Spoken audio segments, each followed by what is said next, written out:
नमस्कार, स्वागत है आप सभी का सीएनबीसी आवाज पर। मंगलवार का सत्र और आज हल्की बढ़त पर कारोबार देखने को मिला है। करीब 25 पॉइंट ऊपर आपको निफ्टी दिखाई देगा। निफ्टी बैंक हालांकि अभी भी 100 पॉइंट के नुकसान के साथ कारोबार कर रहा है। 46,324 तक टूटे थे हम, वहां से कुछ रिट्रेस हुए, लेकिन अभी भी नेगेटिव टेरिटरी में इतनी ज़्यादा रिकवरी नहीं देखने को मिली है जितनी शायद आ सकती थी। मिड कैप्स थोड़े से फॉर्म में है। 138 अंकों की बढ़त यहाँ पर देखने को मिली है। हल्की खरीदारी और खरीदारी में इनफैक्ट आज रियल एस्टेट रेलवे कंपनियों का बड़ा हाथ है, तो वो एक पॉकेट है जहाँ पर स्ट्रेंथ बनती दिखाई दी है। एडवांस डिक्लाइन रेशियो फिर से ऊपरी लेवल से कुछ दायरा कम होता हुआ दिखाई दिया है। सुबह में गैप काफ़ी वाइड था गेनर्स और लूजर्स के बीच, लेकिन अब वो काफ़ी नैरो हो चला है। कहाँ से ट्रेड्स तेज़ी के बन रहे हैं, कहाँ पर मुनाफा वसूली हावी है आज? बैंकों का साथ नहीं है। आईसीआईसीआई एक्सिस में हम देख रहे हैं दबाव, बजाज फाइनेंस भी आज थोड़ा सा दबाव में और रिलायंस इंडस्ट्रीज भी थोड़े से बैकफुट पर ट्रेड कर रहा है। लेकिन आज टेक्नोलॉजी में टीसीएस का साथ मिला है। कैपिटल गुड्स में एलएनटी, भारती एयरटेल और आईटीसी ये दूसरे काउंटर्स हैं जो दरअसल तेजी में हैं आज, इसीलिए हल्की पॉजिटिव टेरिटरी में मार्केट ट्रेड करता हुआ दिखाई दे रहा है। कुल मिलाकर ऐसे कुछ बहुत बड़े गेन्स नहीं देखने को मिले हैं। एक पॉकेट है जहां पर थोड़ा सा इंटरेस्ट बन रहा है और बढ़ रहा है, वो इंश्योरेंस कंपनियां, वो आपके सामने रख देंगे trades. HDFC Life, ICICI Lombard, ICICI Prudential, ये कुछ स्टॉक्स हैं इंश्योरेंस साइड पे जहां पर हमने देखा है कंसिस्टेंसी देखने को मिली है तेजी की। अब ऐसे में आपने क्या ट्रेड लेना है, किस तरह के स्टॉक्स हमारे जानकार दरअसल फोकस में रख रहे हैं और खासकर कल के दिन इन्होंने किस तरह के रिटर्न्स बनाए, यह आपकी स्क्रीन पर आ जाएगा। तो तीनों की शुरुआत हल्की पॉजिटिव में हुई थी, लेकिन हल्के नेगेटिव में दिन छोड़ा, कंसिडरिंग कल ऊपरी लेवल से मार्केट में भी दबाव बना। लीस्ट नेगेटिव रिटर्न्स रुचित के हैं -0.26, उसके बाद -0.71% के रिटर्न्स पर शिल्पा है। 1 से 1.5% की गिरावट हरीश के पोर्टफोलियो में बनी है। आज पहले मार्केट को ये पढ़ कैसे रहे हैं? एक मामूली पुल बैक, लेकिन बैंक अभी भी ड्रैग कर रहे हैं। रुचित, अप्रोच क्या होगी? इंडेक्स क्या इशारा कर रहा है? वेरी गुड मॉर्निंग हर्षदा जी। हर्षदा जी, हमें लग रहा है कि इंडेक्स में तो कुछ बड़ी मूव एक्सपेक्टेड नहीं है। एक रेंज बाउंड मूव रह सकता है, क्योंकि अगर आप ऑप्शंस के डेटा देखेंगे तो जहाँ पे 22,000 के पुट ऑप्शंस में सिग्निफिकेंट राइटिंग हुई है, सिमिलरली 22,200 और 22,300 के कॉल में भी बहुत अच्छा ओपन इंटरेस्ट बिल्टअप हुआ है। ये थर्सडे की जो एक्सपायरी है उस पर, सो क्लियर इंडिकेट कर रहा है कि जो ऑप्शन राइटर्स है वो एक्सपेक्ट कर रहे हैं कि मार्केट इसी 200-250 पॉइंट के दायरे में रहेगा, और इसीलिए हम कुछ सिग्निफिकेंट मूव इंडेक्स पे एक्सपेक्ट नहीं कर रहे। स्टॉक स्पेसिफिक मूव्स आपको दोनों साइड के, दोनों तरफा के मूव्स मिलेंगे, तो डिपेंडिंग आप कहाँ पे स्टॉक को कैच करते हैं, अपॉर्चुनिटीज वहीं पे ढूंढनी रहेगी। और स्टॉक स्पेसिफिक्स पर ज्यादा फोकस करें, इंडेक्स पर नहीं। तो निफ्टी बैंक की तरफ से भी यही इशारा है क्या आप, शिल्पा? जी बिल्कुल, अगर हम लोग यहाँ पे देखेंगे 46,000 पे डेफिनेटली सपोर्ट है। जब तक ये होल्ड कर रहा है तब तक हम लोग यहाँ पे बहुत ज्यादा नेगेटिव नहीं एक्सपेक्ट कर सकते। बट यस, मुझे लगता है म्यूटेड एक्सपायरी जैसा एक शायद आपका दिन जाए आज, और ये साइडवेज मोमेंटम आपको शायद 1-2 सेशंस के लिए और मिले। थोड़ा सा फीका दिन रह सकता है, स्पेशली अगर आप इंडेक्स ट्रेडर है, वरना स्टॉक स्पेसिफिक काफी ट्रेड्स के मौके मिलेंगे।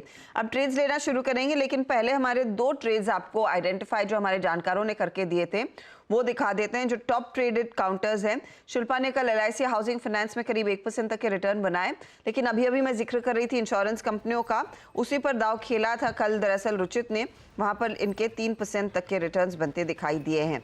चलिए एक एक करके सभी के ट्रेड्स लेंगे। हरीश भी हमारे साथ है, लेकिन हरीश आपको फोन लाइन से आज हमारे साथ फोन लाइन से जुड़ रहे हैं। शिल्पा, मैं पहले आपके ट्रेड्स देखना चाहूंगी। एलआईसी हाउसिंग, कल आपने 1% के रिटर्न्स बनाए, अभी भी होल्ड कर रही हैं। आपने कल गेल, जीएमआर एयरपोर्ट, एचपीसीएल, सिटी यूनियन सब में या तो प्रॉफिट बुक किया है या फिर एग्जिट हुआ है। एक एचपीसीएल में स्टॉप लॉस जरूर ट्रिगर हुआ। आज का नया ट्रेड क्या रहेगा? यहाँ पे मुझे लगता है आज के दिन में थोड़ा मेटल्स में एक टर्न अराउंड है, तो मुझे टाटा स्टील यहाँ पे बाय करने के लिए मैं यहाँ पे रेकमेंड करूंगी। और 143.5 पे भी ट्रेड कर रहा है, तो आप इसमें पार्टिसिपेट कीजिए। स्टॉप लॉस 137 का रहेगा। टारगेट्स जो रहेंगे वो 154 एंड 159। 154, 159 के टारगेट के लिए एक मौका। टाटा स्टील में तेजी की तरफ यहाँ पर कारोबार करना है। 137 तक का स्टॉप लॉस जरूर लगाइएगा। पिछले 2 ट्रेडिंग सेशन से लगातार दबाव में था, आज थोड़ी सी हरकत आती हुई दिखाई दे रही है टाटा स्टील में। रुचित का पोर्टफोलियो आपकी स्क्रीन पर लेकर आते हैं। रुचित ने आईसीआईसीआई लोम्बार्ड में आज 1700 के लेवल्स पर प्रॉफिट बांध लिया है। इनका टारगेट वैसे 1750 था और ये होल्ड कर रहे हैं पेट्रोनेट और पावर ग्रिड को। पहले तो आईसीआईसीआई लोम्बार्ड कंस्ट्रिंग आज तेजी वैसे कायम है, रुचित, हमारे दर्शकों के पास अगर ये ट्रेड है तो क्या 1750 तक रुके? यस, आई थिंक अगर पोजिशनल ट्रेडर्स है तो डेफिनेटली रुक सकते हैं। मैंने कल ये ब्रेकआउट को थोड़ा सा प्रीएम्प्ट किया था, क्योंकि आप देखेंगे तो लास्ट 10 दिन में स्टॉक काफी नैरो रेंज में ट्रेड कर रहा था। बट अच्छी बात ये थी कि मार्केट में थोड़े बहुत अगर प्रॉफिट बुकिंग या करेक्शन भी आ रहे थे तो ये स्टॉक करेक्ट नहीं हो रहा था। सो आई थिंक वो ब्रेकआउट आज आया है स्टॉक में, तो अगर पोजिशनल ट्रेडर्स है तो एक trailing stop loss method use करके ये ट्रेंड को राइड कर सकते हैं। तो ये ट्रेंड को राइड करिए। अगर आप पोजिशनल ट्रेडर हैं, आईसीआईसीआई लोम्बार्ड, वैसे 30 रुपए की दूरी है जो रुचित ने वैसे टारगेट दिया था 1750 का, लेकिन आपके पास है तो स्टॉप लॉस ट्रेल करेंगे और आप इसे कैरी करेंगे। रुचित, आज का नया ट्रेड क्या है? आज के नए ट्रेड में मैं भारतीय एयरटेल में खरीदारी की सलाह दूंगा। रिसेंटली हाई लेवल से स्टॉक में करेक्शन आया और स्टॉक अपने 89 ईएमए के आसपास ट्रेड कर रहा है। आवरली चार्ट पे आरएसआई ने भी ओवरसोल्ड रीडिंग से पॉजिटिव क्रॉसओवर्स दिया है। सो आई थिंक यहाँ पे रिस्क रिवॉर्ड रेशियो काफी फेवरेबल है कॉन्ट्रा ट्रेड्स लेने के लिए। तो 1120 के आसपास करंट लेवल्स पे खरीदारी करें। 1090 के स्टॉप लॉस और 1180 के टारगेट स्टॉक में एक्सपेक्ट कर सकते हैं। 1180 तक के टारगेट्स आप लेकर चलेंगे। 1090 आपके लिए स्टॉप लॉस का काम करेगा। ये है भारतीय एयरटेल, जिसमें एक टर्न अराउंड देखने को मिल रहा है। तेजी वाला ट्रेड ये साबित हो रहा है। चलिए अब हरीश से जान लेते हैं कि वो क्या ट्रेड जोड़ेंगे। वैसे हरीश का पोर्टफोलियो अगर आप देखें, एस्कॉर्ट्स कुबोटा, वो सेल वाला ट्रेड अभी भी ये होल्ड कर रहे हैं। साथ ही साथ इन्होंने कोल इंडिया पर बाय दिया था, ये अभी भी होल्ड कर रहे हैं। आज सुबह में डिक्सन जो बाय साइड का ट्रेड था वहाँ पर स्टॉप लॉस ट्रिगर हुआ, इसीलिए हमने देखा है दबाव बनता दिखाई दिया है इनके पोर्टफोलियो में। बताइए आज नया क्या जोड़ेंगे? गुड मॉर्निंग हर्षदा जी। आज मेरा एक बाई कॉल की रहेगा और मुझे लग रहा है कि HAL हिंदुस्तान एरोनॉटिकल लिमिटेड एक लंबा रेंज के बाद कंसोलिडेशन के बाद बाहर निकल रहा है, तो मुझे लग रहा है कि करंट लेवल से बाई करना चाहिए। मुझे लग रहा है कि 3350 का ऊपर के अपसाइड में टारगेट्स हो सकते हैं और स्टॉप लॉस रहेगा 2990 का। तो मैं 3350 पहला टारगेट रखूं? यस। और स्टॉप लॉस क्या होगा? 2990 बिल्कुल। ओके, 2990 के लिए एक अपॉर्चुनिटी यहाँ पर आपकी है। तेजी में आप हाल को जोड़ रहे हैं। शिल्पा, आप ऐसे एक और ट्रेड जोड़ सकती हैं। इस समय जोड़ेंगी या फिर दोपहर का इंतजार होगा? हर्षदा जी, मैं थोड़ा वेट करूंगी, देन आई विल। ओके, तो कुछ इंतजार के बाद अगला ट्रेड आएगा। ठीक है, तो हमारे जानकारों ने अपने ट्रेड्स सामने पेश कर दिए हैं। इसका एक रिकैप करेंगे, लेकिन लेकर आते हैं दीपक फर्टिलाइजर का शेयर स्क्रीन पर। आपको याद होगा पिछले हफ्ते ही हम बात कर रहे थे कि, और उस दिन स्टॉक में जोरदार तेजी देखने को मिली थी। कंपनी ने नॉर्वे की ऑयल एंड गैस कंपनी एक्विनोर के साथ एक 15 साल का एक लॉन्ग टर्म अग्रीमेंट साइन किया है। इस लॉन्ग टर्म अग्रीमेंट के तहत 0.65 मिलियन टन LNG सालाना एक्विनोर दीपक को सप्लाई करेगा। इसके क्या फायदे रहेंगे, मुझे याद है एग्जैक्टली वो प्रेस रिलीज जहां पर उन्होंने कहा था कि इनकी अमोनिया की वैल्यू चेन के लिए एक फायदेमंद डील है। हमारे साथ कंपनी के चेयरमैन और मैनेजिंग डायरेक्टर शैलेश मेहता जुड़ रहे हैं। मेहता जी, स्वागत है आपका। पहले तो इस डील के अगर कॉन्टूर समझा सके, ये 15 साल का अग्रीमेंट है as far as I remember, 2026 से शुरू होगा। किस तरह की ये वैल्यू चेन को ऐड करने वाला है सर, अगर ये हमें समझा सकिए, कितनी इंपॉर्टेंट है आपके लिए? तो मैं बता दूं, आपकी बात ठीक है कि ये 15 साल का हमने टाइप किया है इक्विनोर के साथ। इक्विनोर नॉर्वेजियन की ग्लोबल जायंट है और पिछले 50 साल से ऑयल एंड गैस सेक्टर में है और 30 कंट्रीज में ऑपरेट करती है और करीबन 75 बिलियन का मार्केट कैप है। तो सॉलिड कंपनी है, सॉलिड सोर्स है। और ये जो हमने टाइप किया है वो बड़ा अट्रैक्टिव फॉर्मूला बेस्ड टाइप है, तो जिससे क्या होगा कि आजकल के जो भी कॉन्ट्रैक्ट हुए हैं, हमारे हिसाब से this is one of the most attractive. और हमने जो टाइप किया क्वांटिटी, उसमें थोड़ी एडिशनल क्वांटिटी भी है, तो जिससे हमें हेल्प मिलेगी। अगर हमारी कैप्टिव रिक्वायरमेंट बढ़े तो भी हेल्प मिल जाएगी, और अगर नहीं है तो ट्रेडिंग के लिए भी it will be a good entry for us. तो दिस इज द बैकग्राउंड। अब जो वैल्यू चेन की बात की है, जैसे आपको पता होगा कि हमने पिछले साल ही we have commissioned our global scale ammonia plant. तो अब वो अच्छा चल रहा है, अच्छा स्टेबलाइज हो गया है, गारंटी टेस्ट रन भी हो गई है, तो उससे कैपेसिटी और एफिशिएंसी भी अच्छी तरह से एस्टेब्लिश हो गई है।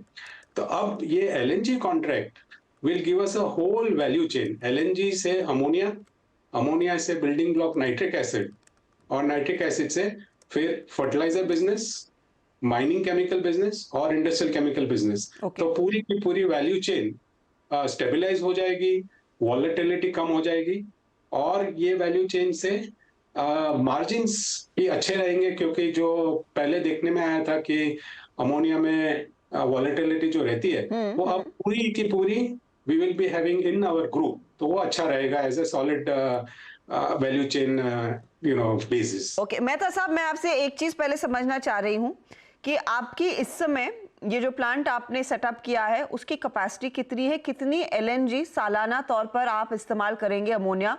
अगर इस समय आपको वो सप्लाई मिल रहा होता 0.65 मिलियन टन पर एनम का, उसमें से कितनी इस्तेमाल होती और क्या कुछ वाकई में बचेगी बाहर बेचने के लिए? जरूर। तो आज के दिन मेरे हिसाब से 80-85% हम खुद कंज्यूम कर सकते हैं। ठीक है। और थोड़ी बहुत क्योंकि हमने जो प्लांट सेटअप किया है 500,000 टन ऑफ अमोनिया का प्लांट सेटअप किया है, और पूरा का पूरा डाउनस्ट्रीम तो रेडी है पिछले 40 सालों से, क्योंकि पहले हम अमोनिया इंपोर्ट करते थे। जी हाँ। और आज हम अपने खुद के प्लांट से ले लेंगे। जी। तो majority will be captive use. अब आने वाले समय में हमने 2 और प्रोजेक्ट ऑनगोइंग है। एक हमारा अमोनियम नाइट्रेट प्रोजेक्ट जो आ रहा है, और एक है एडिशनल नाइट्रिक एसिड प्रोजेक्ट। तो दोनों में अमोनिया की जरूरत रहेगी, और उस हिसाब से एलएनजी की भी जरूरत रहेगी। तो it will be a good captive support for all our downstream chemicals and fertilisers. Okay, आपने एक चीज कहा यहाँ पर आपके मार्जिन्स में भी सुधार होगा। इस समय आप जब अमोनिया बाहर से मंगा रहे थे या फिर किसी और से एलएनजी खरीद रहे थे अमोनिया बनाने के लिए, क्या कॉस्ट दे रहे थे, और यहाँ पर फिर मार्जिनली कितना इम्पैक्ट आपके फेवर में आएगा इस पर्टिकुलर करार के बाद?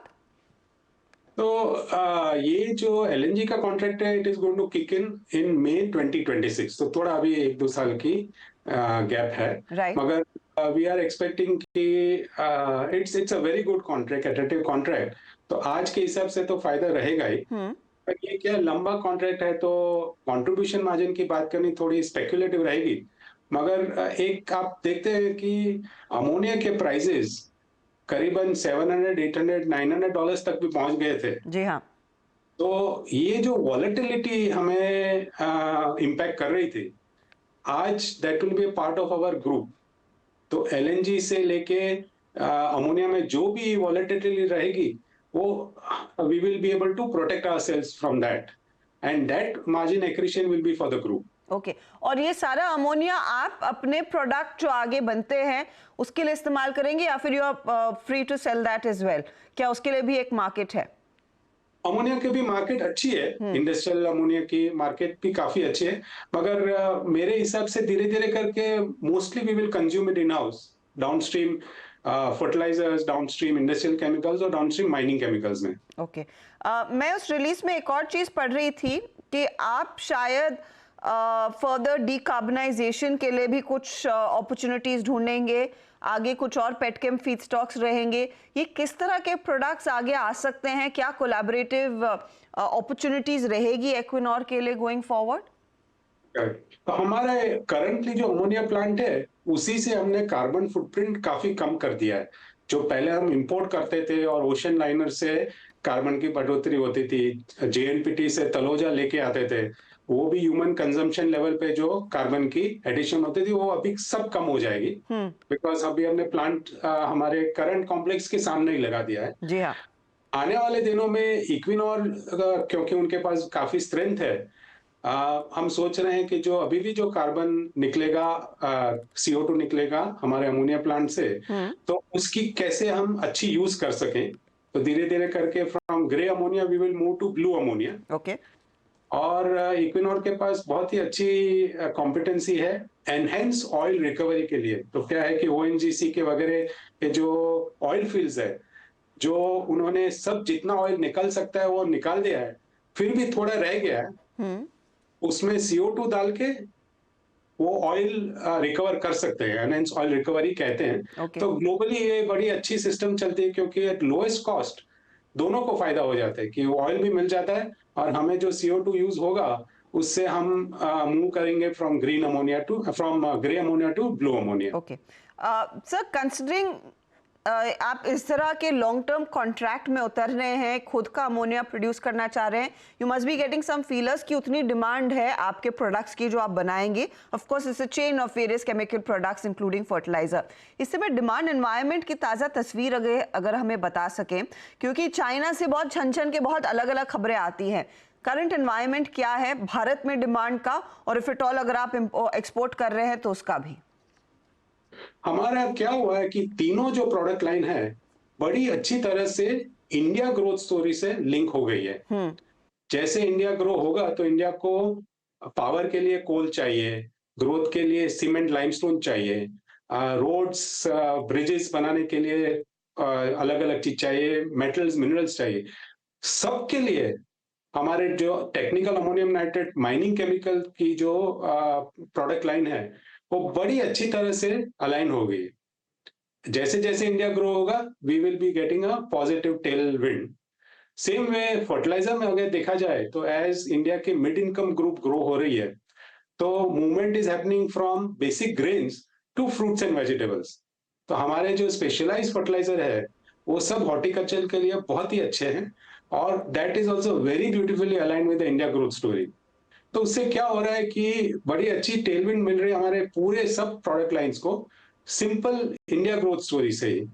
ओके और बाकी एक्सपोर्ट का भी तो पोटेंशियल है, मगर इंडिया डिमांड बहुत ही अच्छी है और as India is among the world's top most growing country, तो we are very well placed. Okay तो ये इस ग्रोथ स्टोरी में फिर आपका भी एक बड़ा योगदान रहेगा, भूमिका रहेगी। सर मैं आपसे थर्ड क्वार्टर के नंबर्स फिर पूछना चाहूंगी। कंसिडरिंग इस पर्टिकुलर क्वार्टर में हमने देखा ऑपरेशनली कमजोरी थी, प्रॉफिटेबिलिटी रेवेन्यू सब दबाव में था, कोई खास वजह इसकी, and do we see a turn around in the coming quarters? क्योंकि ज्यादातर केमिकल कंपनियों ने इंडिकेट किया H2 तक शायद पेन रह सकता है, आपके लिए क्या सिचुएशन है?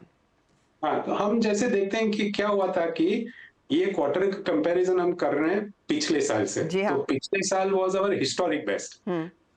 That is a little bit of an odd comparison, but अगर हम पिछले 5 साल के एवरेज लेते हैं तो we are on a good wicket. Okay अब हुआ क्या है कि रशिया से काफी fertiliser grade ammonium nitrate import यहाँ पे इंडिया में डंप हो रहा था, इसीलिए कि रशिया के प्रोडक्ट को बाकी काफी कंट्रीजों ने सैंक्शन लगा दिया था। हमने गवर्नमेंट को अप्रोच किया है कि हमने और इंडस्ट्री में मिलके we have put some over 5,000 crores of investment, क्योंकि कोल इंडिया को, कोल मिनिस्ट्री को ये चाहिए था कि कोल प्रोडक्शन बढ़े। हमने कहा कि एक साइड से हमने इतना इन्वेस्ट किया और दूसरी साइड से डंपिंग हो रहा है, तो government is very sympathetic to that issue. और इलेक्शन के बाद नए बजट में कह तो रहे हैं कि it will look at these tariff non tariff measures. Okay दूसरी ये चीज है कि ग्लोबल फर्टिलाइजर रिक्वायरमेंट भी लास्ट ईयर कम थी। केमिकल्स में भी क्या हुआ था कि इंटरेस्ट रेट सब कंट्रीज बढ़ा रहे थे, यूएस भी बढ़ा रहा था। जी हाँ, तो थोड़ा डैम्पनिंग आया था ग्लोबल बिजनेसेस में, तो अभी वो भी प्लेटो हो गया। अभी भी वहां भी सोच रहे हैं कि इंटरेस्ट रेट अभी कम किया जाए, और काफी ओवर स्टॉकिंग हुआ था because of that post Covid heat. Right तो ये साइकिल कब टर्न होने के आसार है मेहता जी? कितने क्वार्टर लग सकते हैं? हम देख रहे हैं कि आने वाले 1-2 क्वार्टर में it should even out. Okay तो वही Q2 तक होपफुली या Q1 के एंड तक स्थिति में इंप्रूवमेंट होती हुई दिखाई देगी। बहुत बहुत शुक्रिया शैलेश मेहता हमारे लिए समय निकालकर डिटेल में बताने के लिए। एक्विनार के साथ टाइप के बेनिफिट्स और ऑफ कोर्स कब वो टर्न अराउंड देखने को मिलेगा। स्टॉक आपके सामने स्क्रीन पर 515 के आसपास कर रहा है कारोबार। चलिए लेंगे एक ब्रेक के बाद शायद शिल्पा एक ट्रेड जोड़ेंगी, उनसे करेंगे बात।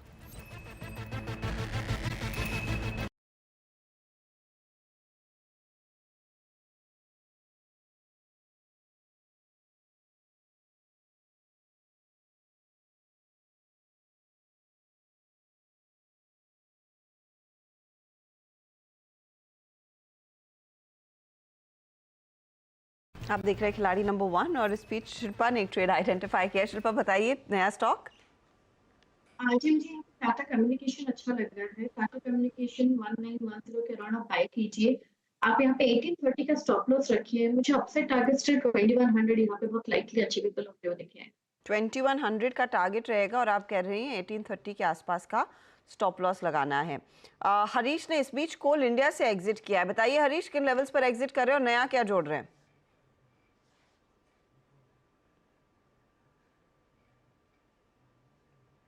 हरीश, नहीं लगता है, वो संपर्क टूट गया है। डिटेल है आप लोगों के पास तो लेते हैं। चलिए, तो कोल इंडिया से इन्होंने शायद सीएमपी पर एग्जिट किया। अब हरीश, नया ट्रेड आपका अपोलो हॉस्पिटल है? यस मैडम, मेरा नेक्स्ट ट्रेड है अपोलो हॉस्पिटल्स। अपोलो हॉस्पिटल एक higher top higher bottom continuation में ट्रेंड कर रहा है और 20 डे मूविंग एवरेज कल की गिरावट में 20 डे मूविंग एवरेज के आसपास आ चुका है, तो ऑलमोस्ट सपोर्ट्स के आसपास है। मुझे लग रहा है कि करंट लेवल्स पे बाय करना चाहिए अपोलो हॉस्पिटल्स। और ऊपर का टारगेट 6900 एक्सपेक्ट कर रहा हूँ मैं ऊपर, और स्टॉप लॉस रहेगा 6500 का, 6500। ओके, तो 6500 का स्टॉप लॉस और 6900 का टारगेट, ये हरीश की तरफ से ट्रेड्स है। फटाफट से क्या स्टॉक्स जोड़े गए हैं और क्या रिटर्न्स बन रहे हैं उसमें देख लेते हैं। पावर ग्रिड, और यहाँ पर पेट्रोनेट कैरी किया है रुचित ने। पावर ग्रिड 310 का टारगेट, पेट्रोनेट 308 का टारगेट। नया स्टॉक है Bharti Airtel 1180 target, stop loss भी नोट कीजिए 1090 का है। सबसे ज्यादा कमाई इनकी हो रही है पावर ग्रिड में आज 1.34% तक का योगदान, लेकिन पेट्रोनेट ड्रैग कर रहा है। अब आते हैं शिल्पा के ट्रेड पर, तो इन्होंने नया जोड़ा है Tata steel, 159 target, 137 stop loss. अभी अभी आया Tata com 2100 target, 1830 stop loss. LIC housing को कैरी किया है कल से आज में। एलआईसी 1% जोड़कर दे रहा है, ये अब भी इनका टॉप परफॉर्मिंग काउंटर है। अब आते हैं हरीश के पोर्टफोलियो पर। एस्कॉर्ट्स के सेल कॉल को होल्ड करे, 2750 का शॉर्ट था ये। हैल जोड़ा 3350 टारगेट, 2990 स्टॉप लॉस। और अपोलो हॉस्पिटल्स 6900 का टारगेट है, 6500 स्टॉप लॉस है। इनके केस में हैल माइल्डली कंट्रीब्यूट कर रहा है 0.09%। ओवरऑल रिटर्न्स की सिचुएशन क्या बनी है वो अब आपकी स्क्रीन पर आएगी। रुचित आगे हैं 3.22% के रिटर्न्स के साथ। शिल्पा बस सब नेगेटिव से पॉजिटिव में आई है, -4.5% के रिटर्न्स हो गए हैं हरीश के। देखते हैं यहाँ पर अब अगले बदलाव क्या आते हैं। यह है आपके लिए ताज़ा तस्वीर खिलाड़ी नंबर 1 की। जो भी चेंजेस होंगे उसका एक अपडेट 1 बजे में हम मिड कैप मंत्र में देंगे ज़रूर। Good luck to all of you आज के ट्रेड के लिए। लेंगे एक ब्रेक, आगे ध्यान कमोडिटी मार्केट के एक्शन पर।